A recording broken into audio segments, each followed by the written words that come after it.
그러니까 선생님들께서도 교실에서 강제 설득 조작을 아마 다 쓰실 거예요. 그죠? 다 쓰시는데 이거를 내 이익을 위해서 일부러 이렇게 하시는 분들은 거의 없을 거라고 봅니다. 이거 학생들을 위해서라도 이런 권력 행사를 해야 하는 거죠. 안 할 수가 없습니다. 부모 자식 간에도 뭐예요? 기본적으로 공동세고 협력이지만 이거 안 쓸 수가 없죠. 네. 그럼 되는 관계는 예, 다시 맞벌이 부부 관계는 미묘하죠. 미묘한데 맞벌이 부부 같은 경우에 제일 큰 갈등 원인이 뭐라고 보십니까? 유관. 수도권. 기관님. 수도권. 통계를 보면 가사분담. 가사분담. 맞는 것 같습니까? 예. 가사분담인데 가사분담을 어떻게 해요? 설득을 할 수도 있겠죠. 당신만 돈 벌어 오는 게 아니잖아. 나도 같이 돈 벌어 오고 같이 퇴근해가지고 왔는데 당신은 뭐 텔레비 앞에 앉아있고 나는 밥 해야 되고 이게 뭐고? 설득을 할 수도 있고 그죠? 그 다음에 또 뭐예요? 애교라는 무기라든가 또 조작도 가능하다 그죠? 또 뭐예요? 이러면 난 당신하고 이혼할 거야. 예, 협박도 가능해요 그죠? 다 씁니다. 맞벌이 부부 관계에서도 이게 없을 수가 없죠. 또 뭐 다른 조심이 있습니까? 저는 강의하는 것보다 이 질의응답하고 이런 걸 더 좋아해요.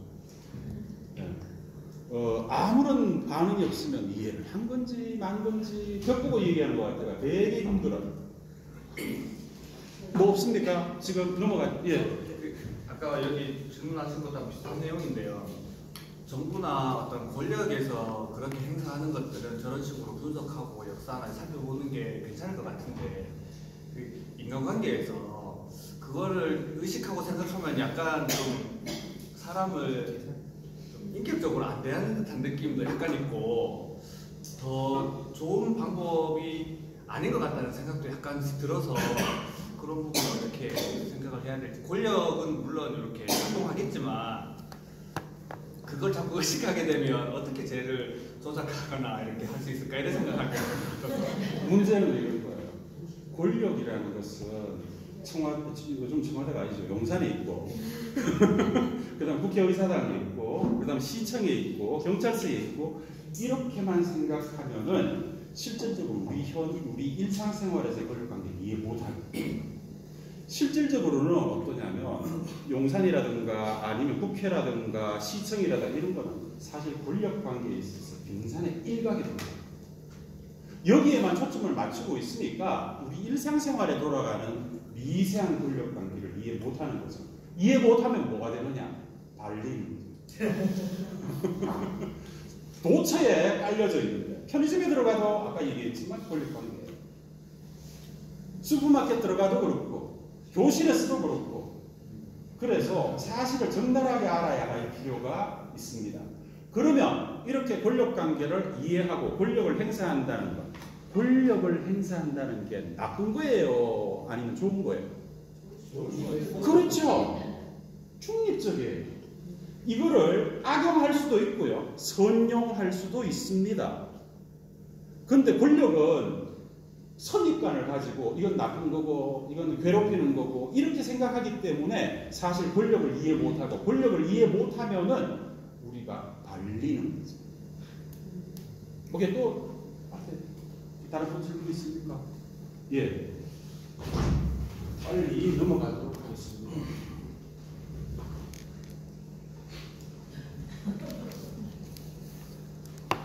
예, 요거 됐고요. 그 다음에 이제 신체 영역이었습니다. 요거를 한 30분 하고 나면 끝나야 됩니다. 자, 그러면 전근대사회, 전통사회에서는 고대부터 시작해서 중세 말에 근대 초기까지 신체형이었어요. 이 신체형의 기본적인 구조는 좀 아까도 얘기했었죠. 이에는 입, 눈에는 눈, 다 뭐예요? 신체죠. 예. 그뿐만이 아니고 남의 돈을 훔쳤으면은 이건 뭐야? 돈으로 갚아야 돼요. 남의 짐승을 죽였으면 짐승으로 갚아야 돼요. 이게 정의의 원칙입니다. 그런데 기본적으로 신체형을 왜 했는가? 고문의 3대 원칙이 있습니다.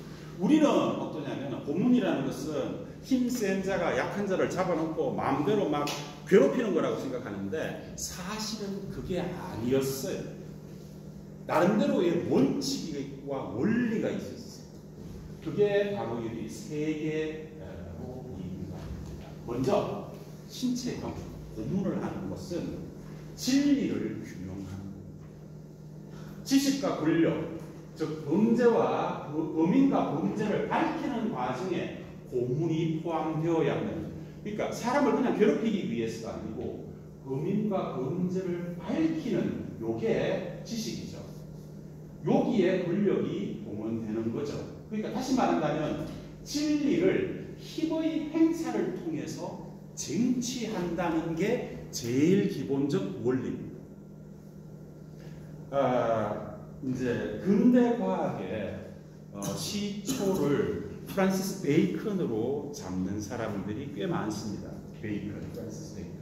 베이컨은 뭐라고 얘기했냐면 실험을, 그러니까 근대 과학은 뭐를 하느냐면 실험으로 진리를 밝히는 거잖아요. 그죠? 실험은 자연에 고문을 가해서 진리를 토하게 만드는 게 실험이에요.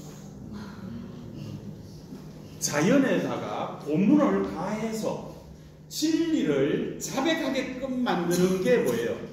이게 실험이라고 프란시스 베이컨이 그렇게 정의를 했어요. 요게 그대로 뭐예요? 바로 고문이죠. 그래서 이거는 자의적으로 힘 있는 사람이 약자를 불러다 놓고 뭐 이렇게 쥐락펴락하는 이런 행위가 아니죠. 진리를 규명하기 위해서 권력 행사를 해 들어가는 겁니다. 이게 첫 번째 원리고요. 자, 여기에 보면은 진리 규명 과정은 비밀스럽게 진행됐어요. 심지어는 일반 시민들이라고 되어 있는 것은 시민들 잘못 쓴 게 아닙니다. 이 근대 사회에 들어가서 민주주의가 되고 나서 시민들이 되고 왕 밑에서는 뭐예요? 다 신민들이죠. 그래서 이 시민들, 일반 사람들에게도 비밀리에 되고요. 혐의자 자신도 자기가 어떻게 조사되는지 잘 몰라요.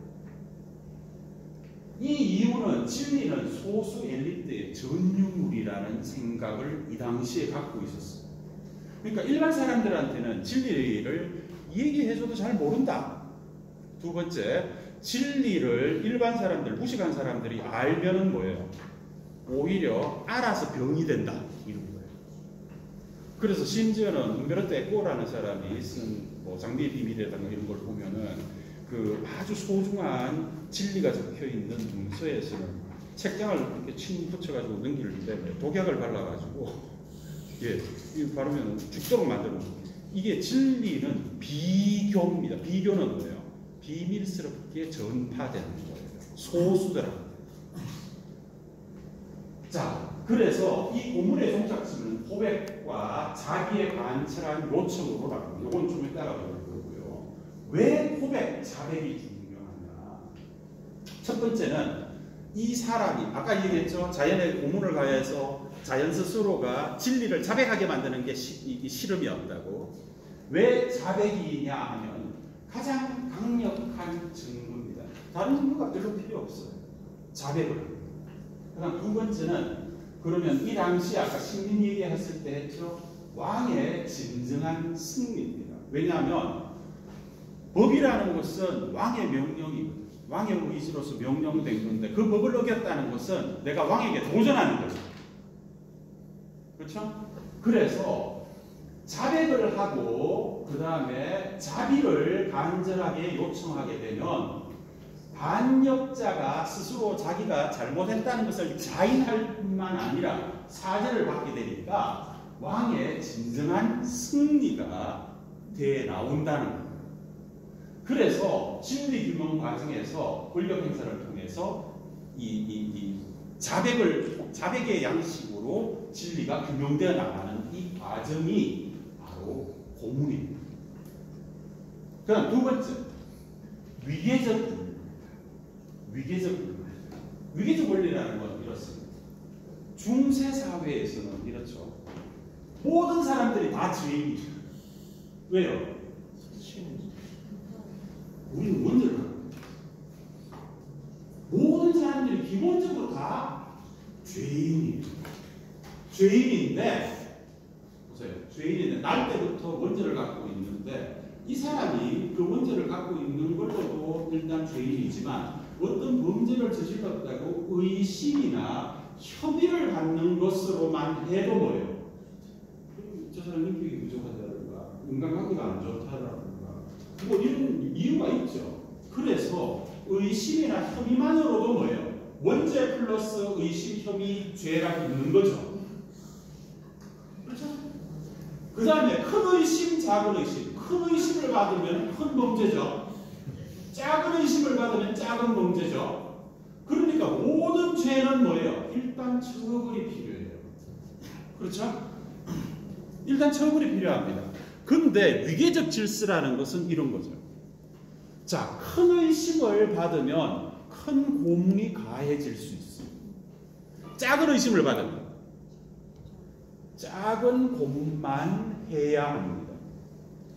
내가 옆에 사람 연필을 한 자루 훔쳤는데 손가락을 비트는 정도는 고문을 해도 돼. 그렇지만 팔을 자르는 건 과도한 고문이죠. 그래서 위기적 질서에 따라서 범죄의 경중에 따라 정교한 계산이 일어납니다. 그래서 함부로 고문을 많이 하는 게 아니에요. 자, 나중에 영상에서 보겠지만 아주 작은 범죄에 큰 고문을 하게 되면 그것을 보는 일반 시민들이, 시민이 아니고 민중들이 뭐예요? 당장 반발합니다. 그래서 당장 이 왕을 찬양해야 할 이 대중들이, 이 시민들이 왕을 비판하겠어요. 그래서 위계적 질서에 따라 제멋대로 하는 게 아니라 이렇게 일어나고요. 그 다음에 세 번째는 힘의 공개적 과시입니다. 범죄라는 것은 왕에 대한 도전이었다고 아까 말씀을 드렸죠. 그죠? 그러니까 법이라는 것은 왕의 의지고 뜻이에요.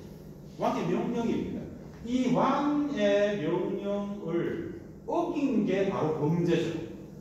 그래서 일단 상처받은 왕이 조사나 처벌이라는 것을 통해서 사적, 공적, 보복, 복수를 하는 겁니다. 일단 범죄를 저질렀으면 너는 나에게 모욕을 줬어. 이런 거죠. 그래서 그거를 보복하는 거죠. 그래서 잠시 상처받은 주권을 회복합니다. 이 처벌은 아까 조사나 이런 것들은 비밀리에 하지만 이 처벌은 공개적으로 있어요. 그래서 주권의 회복이 공개적으로 되어 나가는 겁니다. 그리고 이때 고문을 한다는 것은 일방적이죠. 일단 외형적으로는 거기에서 확실한 격차를 내가 사실은 상처는 받았지만 왕의 입장에서 그렇지만 내 근제함을 공개적으로 확실한 격차를 통해서 보여줘야 하는 거죠. 그래서 이제 고문이 시작합니다. 여기에서 이제 상대방이 이 범죄자가 자비를 구합니다. mercy. 자비를 구하면 어떻게 하면 이 자비에 대해서 왕이 뭐예요? 법과 복수를 초월한 힘으로 오직 왕만이 뭐예요? 이 죄를 면해 줄 수 있어요. 이런 구조예요. 그러니까 신체형 고문이라는 것이 요즘은 어떠냐면 자의적이에요. 그러니까 어떤 범죄자를 잡아가지고 검찰이 이렇게 했다든가 아니면 또 전쟁 포로를 잡아가지고 그 휴가 그 부근에서 미군들이 뭘 한다든가 이거는 자의적으로 일어나는 거지만 중세에서의 고문은 공개된 곳에서 많은 사람들이 보는 곳에서 이게 정당성을 입증받는 이런 절차예요. 그래서 이런 원리에 따라 가지고 복잡한 원리지만 이런 원리에 따라서 일어났어요. 이게 정의라고 그 당시 사람들은 봤던 거죠. 그리고 인류 역사가 이만큼 길면 거의 이만큼 90%, 95% 이상이 이런 식으로 정의가 집행됐어요. 최근 한 200년 정도 돼 가지고 모든 범죄에 대해서 징역한 거죠. 이게 예외적인 지금 현대 우리가 당연하게 생각합니다. 오케이. 자, 그래서 이 고문이라는 것은 왕과 절대 권력을 가진 왕과 죄인, 범죄자 사이에 일종의 소통입니다. 네 나를 깔봤어? 내가 이만큼 힘을 가지고 있어.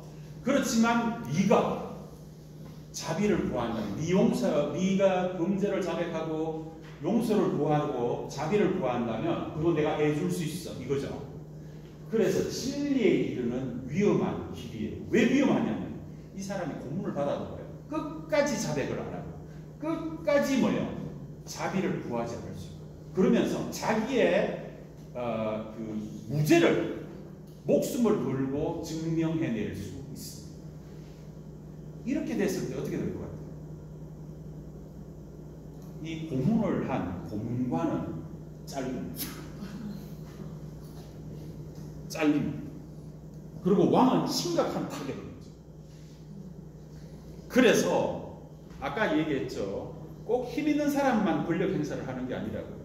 이 범죄자, 심지어는 사지가 찢겨져 나가면서 약자에 속해져 있지만 이 사람도 권력 행사를 할 수 있는. 끝까지 자기의 무죄를 주장할 수 있어요. 이게 굉장히 위험한 소통의 길. 그 다음에 고백, 자비를 구하지 않는 혐의자가 승리로 끝나는 거죠. 그러면 일반 대중들이 왕을 비난하고 있어요. 그러면 왕은 그 고문관을 자를 수밖에 없어요. 그래서 일방성이라고 생각하고 있습니다. 요즘 지하실 감방에서 일어나는 고문은 일방적이에요. 하지만 이런 공개적 고문은 쌍방성입니다. 그래서 소통관계라는 거 보는 거죠. 자, 여기에 이제 일반적으로 우리가 고문에 대해서 오해하고 있는 것들이 굉장히 많습니다. 이 범죄자와 주권자, 왕의 관계가 일방적이라고 오해를 해요. 권력을 엄청나게 어마무시하게 가진 권력자가 나약한 자에게 일방적으로 고문을 가한다고 하지만 현실은 쌍방적이었어요. 그리고 이 고문에서 범죄자가 자백하고 그 다음에 자비를 구하지 않으면 왕은 심각한 타격을 받습니다. 그 다음에 왕은 이 모든 권력 행사에 고문을 통한 권력 행사가 자의적이라고 생각했지만 우리는 오해를 하고 있지만 실질적으로는 원리에 입각해서 일어난다는 거예요. 아까 얘기했죠? 작은 문제에 대해서는 큰 고문을 할 수가 없어요. 그 다음에 또 오해는 이거는 무자비하게 고문을 가한다고 생각하지만 자비성이 또한 있었어요. 언제든지 자백을 하고 그 다음에 자비를 청하면은 왕이 그거를 받아줍니다. 받아줘서 이거는 대역 범죄라 할지라도 이건 반드시 죽여야 돼요. 그렇지만 그 자리에서 고문을 멈추고 그냥 목을 잘라서 고통을 없애주는 거죠. 이런 자비가 있었다. 그 다음 혐의자에 보면 혐의자는 무기력한 약자이기만 하다고 생각했지만 아니었어요. 투쟁을 할 수 있어요. 끝끝내 자기의 무죄를 입증하려고 투쟁을 벌일 수가 있고 이 투쟁을 통해서 왕에게 엄청난 타격을 줄 수도 있어요. 그래서 오해와 현실이 이렇게 나옵니다. 우리는 사실 고문에 대해서 잘 몰랐던 거죠. 우리가 일반 드라마나 이런 데서 요즘 오늘날 일어나고 있는 고문 이런 것만 봐서 그렇지 공개적으로 일어나는 고문을 못 본 거죠. 오늘 볼 겁니다. 이 가운데 제일 인상적인 게 뭡니까? 오해와 현실에서 선생님들은 뭡니까? 투쟁에서 예. 투쟁적. 이 혐의자가 고문을 받아 끝내 모가지가 깡깡 돼 나가는 이 범인이 혐의자가 승리를 거둘 수 있다고 생각 못하죠. 이 가운데 제일 이상 깊은 게 아마 투쟁성일 겁니다. 푸코는 뭘 독자에게 이 일장에서 각인을 시키려고 하느냐 하면 권력은 항상 투쟁이 전제됩니다. 권력 관계를 어떻게 이해를 하느냐면 푸코는 이런 예를 유도를 할 때 권력 관계가 잘 나타난다. 상대방이 어떤 기술을 벌죠? 그러면 우리가 일반적으로 그 기술을 당하는 게 아니잖아요. 그 기술을 이용해서 내가 뭐예요? 역치기를 할 수 있죠. 이런 게 권력입니다. 그러니까 왕이 고문을 통해서 지가 원하는 것을 얻으려고 할 때 나는 그것을 감내하고요. 내가 원하는 것을 얻을 수 있게끔 기술을 또 걸 수 있겠죠. 이런 관계가 권력. 그런데 아까 나중에 보시면 알지만侵略형으로 넘어가면 이 투쟁성이 사라져요. 이 투쟁성이 자치를 감추해요. 그래서 오늘날 가난하고 못 배운 약자가 최고의 권력자가 맞설 수 있습니까? 어떻게 맞습니까? 이게 민주화된 겁니까? 이게 더 자유로워진 거예요?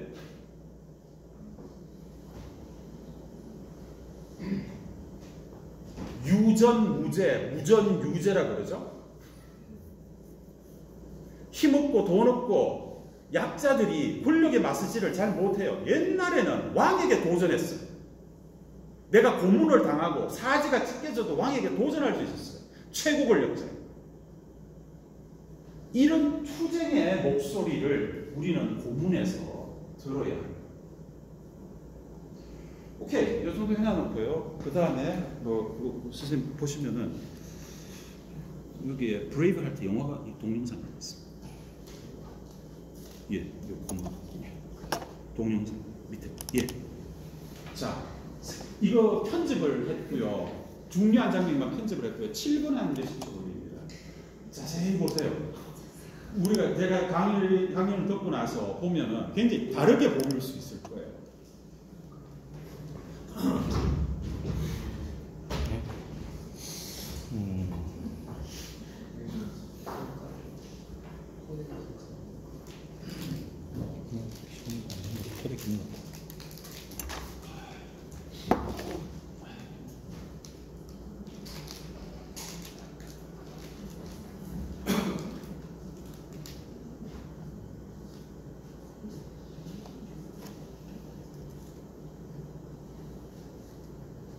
이 브레이브 하트라는 영화입니다.